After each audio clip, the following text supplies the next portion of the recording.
Okay, welcome to the first of our daily past paper reviews. Question 10 came up from you guys as being one that you really weren't so sure about, and I think it's probably because of the way it's presented. This is called a piecewise function. So there's two pieces to this function. We have an overall domain that goes from -1 to 4 for x values, but then we've got these two different parts here.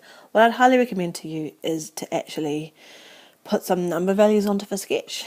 This will make it way easier later on. So we know that the function starts when x equals -1 down here. So this is this point here. So that should be x equals -1.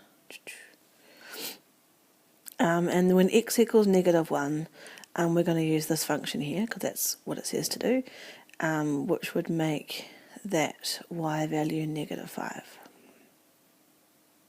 Okay. If I go over to here, this is when the functions change. We know at that point there x equals 1. If we substitute x equals 1 into the first function, we're also going to get y equals 1. And at the end of our function, we have got x equals 4. And we know at this point here, we're using this one here, this piece. So if we substitute in 4 to there, we're going to get 4 as our y value.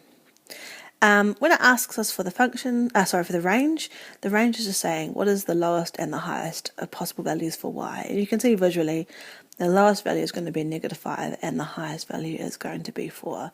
So we can just write that out now. So for I, the function is that it's from -5, f, and 4.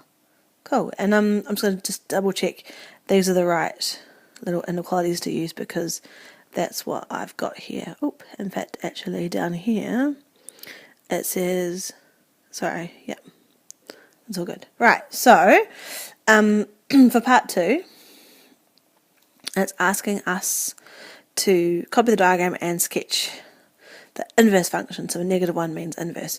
So remember for inverse functions, all we do is we swap x and y values around.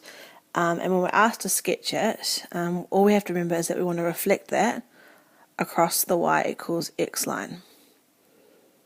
Cool. So if I try to sketch the y equals x line on there, I'll try my best on the iPad, but I can see that x and y equals 4 and x and y equals 1. Those 2 points are on the y equals x line.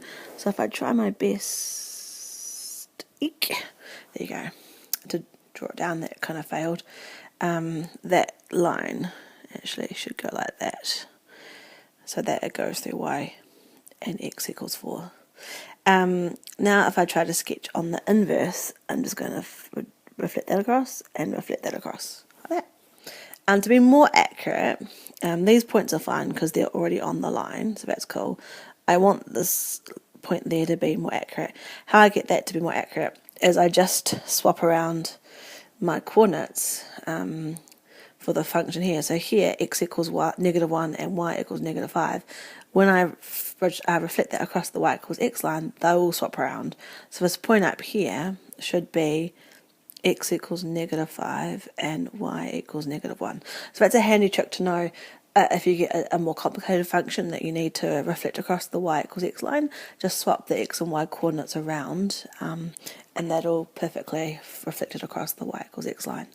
So that is the sketch of the inverse function for part 2.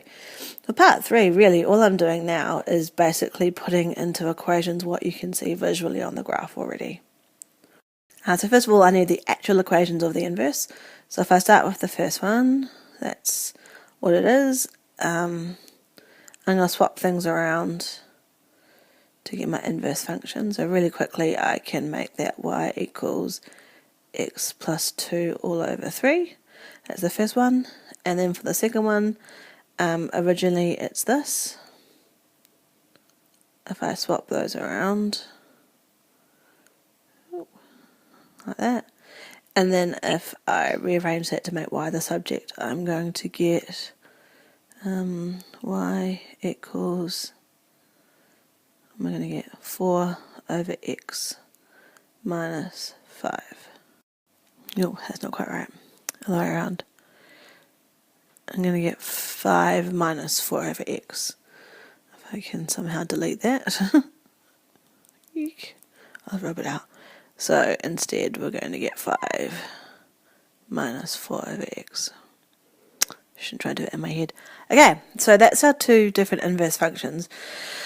We're also asked to give the set of values. Basically, we're asked to give the domain. So the cool thing, again, remember, is that when you do inverse functions, everything swaps. So what was the range for the original function will become the domain for our inverse function.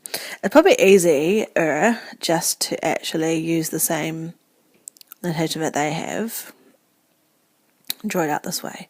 So we've done our inverse functions. So this one here now is y equals x plus 2 all over 3, and this one here now is y equals 5 minus 4 over x, like that. And then what we want to say is what x values will that apply to. I'm going to have to actually draw them up here because I ran out of space. Okay, so before this one here, our x values went from -1 to 1. Okay, but you can see here it's different, and all we want to do is take what was the range here. So the range here would have gone from -5 to 1. Okay, and that now becomes our range. So -5 to 1. And then for the next part here, the range of the original one would have been from 1 to 4. So that now becomes our domain for our inverse function. So, and we're done.